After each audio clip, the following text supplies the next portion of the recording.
So today we're going to set up a 29 gallon for a breeding system. I have 3 pairs. We're going to get these 4 ready. The one pair is doing real well in the 90 long, so I might keep them in there. I don't know yet, but it's a great way. If it's working, kind of stick with it. Okay, first thing we need to do. Now this tank's been dormant for about 6 months. So sponge filter still has a little bit of bacteria, but we're going to change out a filter from the 90 to this, and I'll show you how I do that. First thing we're going to do is empty out this tank, clean it up. I don't sterilize the tanks, I just basically clean them out real well. So each of the breeding tanks has their own siphon hose. I just use a PEX, and then I throw a little tape on there, and then just use a hose from the hardware store. So this works real well. Now these are on their ends, so we're gonna have, you're gonna have to have a little bit of length on your hose, basically, and the rigidity helps to get into the corners and helps not to touch the fish. And plus your hand doesn't have to go in the water. Alright, so basically we're just going to clean out all this debris from the old setup. I don't ever really clean out my tanks. I just leave them dirty. And that way there's at least a little bit of bacteria in them. You know, you can sterilize them if you want, if that's something you feel good about, but personally it's just something I found that wasn't necessary. Alright, because these tanks are so high in my rooms, 80 plus degrees always, usually in the wintertime I put a heater in here to try to keep it above 82. But if you look right now, 84.2. No heater right now. I mean, it's 100 degrees here where I live every day. And really I'm trying to keep the room a little cooler than usual, because sometimes it gets up to 88 degrees in this room. And what I found is if you have that tank go that high, they tend not to breed at the 88. So 84 is perfect. I'm not going to put a heater in these tanks right now. Now if you have a room that's 72 degrees, you're going to want to get that heater in there. And I highly recommend the EVOs. I've tried every heater on the market. And the EVOs aren't perfect, but it's the best option that I have found as far as reliability and consistency. You know, they say they're calibrated, but they're not exactly calibrated. But I'm going to drain this tank down, probably about 3/4, and then we'll start setting it up. Okay, so while this is draining, let's talk about these filters. So the reason I don't dry my filters out is because I want to transfer this filter to that tank that's being used, occupied, obviously heavy bacteria, and this has light bacteria. The bacteria doesn't die, it goes dormant. Basically what I do is I just pull off this, give this a little squeeze so I don't drip water all over my room, and then go grab the viable sponge. Alright. Okay, so we've drained this down far enough. That's good, we've got it really clean. We're good to go. And then I just keep my hose that goes with this tank on top of the tank it goes to. Right here. Alright, now I have the seeded sponge. Is it necessary to squeeze it out? Not really, but I tend to just give it a quick squeeze. You can see a little bit of mold coming out. Okay? Hook it back up.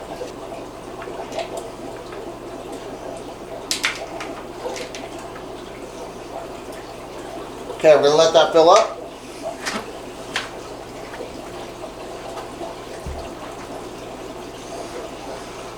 Okay, so the reason I also leave all my cones in water is because if you look, I don't know if you can see that, there's bacteria all over this cone, right? So it's actually another form of filtration.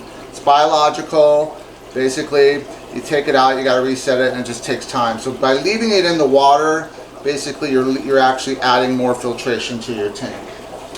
Okay, next, crushed coral. Soft water, pure soft water.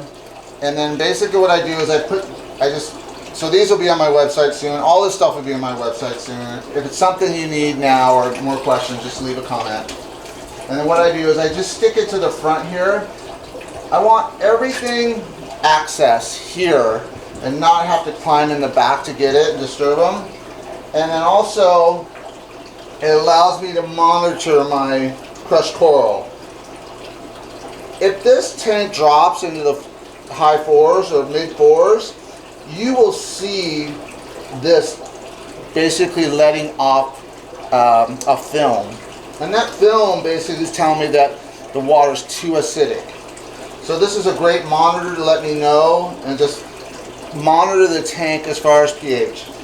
Yes, I could do pH tests all the day, but what I find is the meters aren't reliable. They got to be recalibrated. It's a lot of time that I don't have. So by just doing this system, I can know, oh, that's dropping pretty quick. I better check it. Or I'm seeing some white film come off. It's probably too acidic. Now remember, the male's milk basically is ineffective at under 5.5. So we're shooting for that 6.6 range. 6 to 6.6 is kind of perfect. But I've had Discus breed in 7+. So it's not crucial, you'll just get better spawns. I like this system a lot.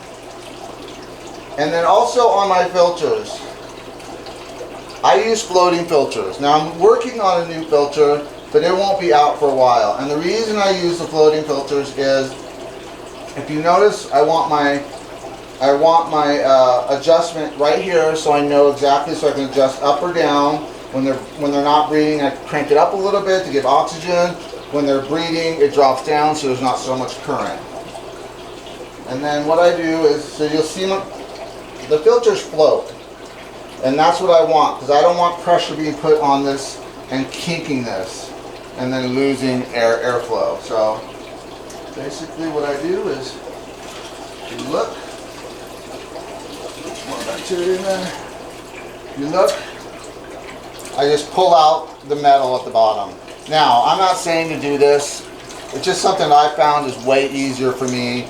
The filter's out of the way, it's easy to get to, it's not hanging, and it's not kinking the line. So I'm gonna go grab the fish. What I did is I dropped the cone all the way to the back so I can put those fish in and they will not hit that cone right away.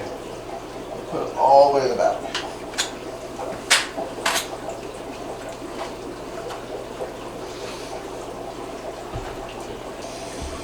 Let's check that temp.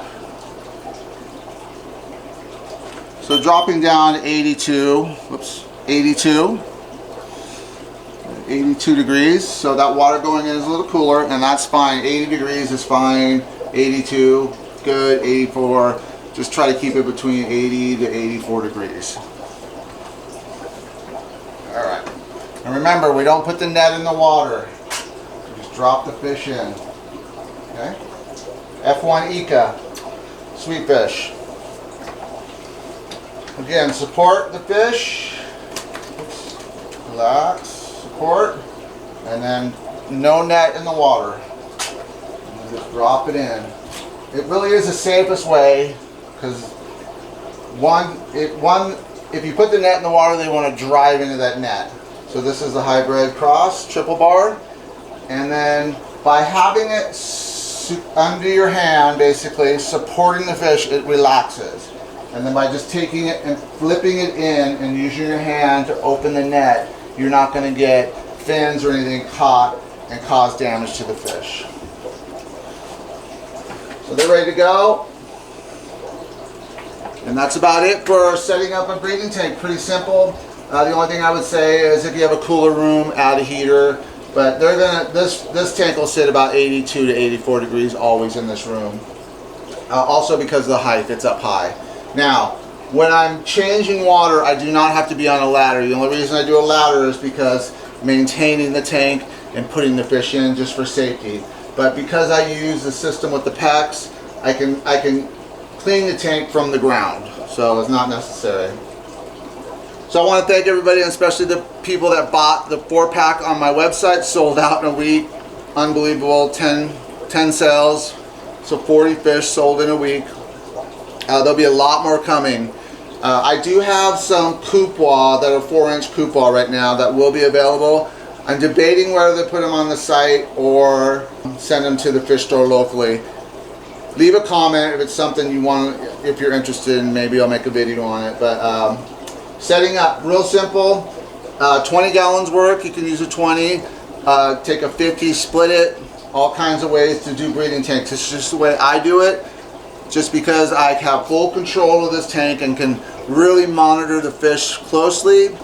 Feed it accordingly. I don't have to overfeed or underfeed. I know exactly to fish how much. Feed them by nail size, so by my hand. Bigger fish, obviously the thumbnail, and then it goes down to smaller fish. And that's what I'm doing, is I'm considering that their stomach size. So I'm not overfeeding and wasting food. So my hand is a great guide for feeding fish. Basically, I can look at the fish. You know, these guys are probably this finger here. They're not full grown, they're about a year old. They'll grow another 6 to 8 months, they'll probably grow, and they probably move that thumb size. But worst thing you can do is overfeed. I would actually recommend you underfeed. I mean, obviously feed, but I would always recommend underfeeding over overfeeding because of bloat. So, all right guys, I really appreciate everybody buying the fish on the website. You know, I put it on there wondering if someone would want, because you keep asking for my fish and they go quick. So by pre-ordering, basically what it's done for me, and it's the strangest thing because I was pretty consistent on feeding and doing water changes. I missed some stuff here and there, but what I find now, it could be 10 o'clock at night, and if I haven't done a water change to clean the tank for the night, I come down and do it, because it's not something that, you know, someone's already put their money on this fish. So for me, it basically makes it more urgent to really make sure these fish come out perfect for you guys. So all the people that ordered my fish, great. Pupois, I'm debating, but I believe they're gonna go on the website. I don't know, I'll probably sell those single because I probably have 10 available. All right guys, take care, bye.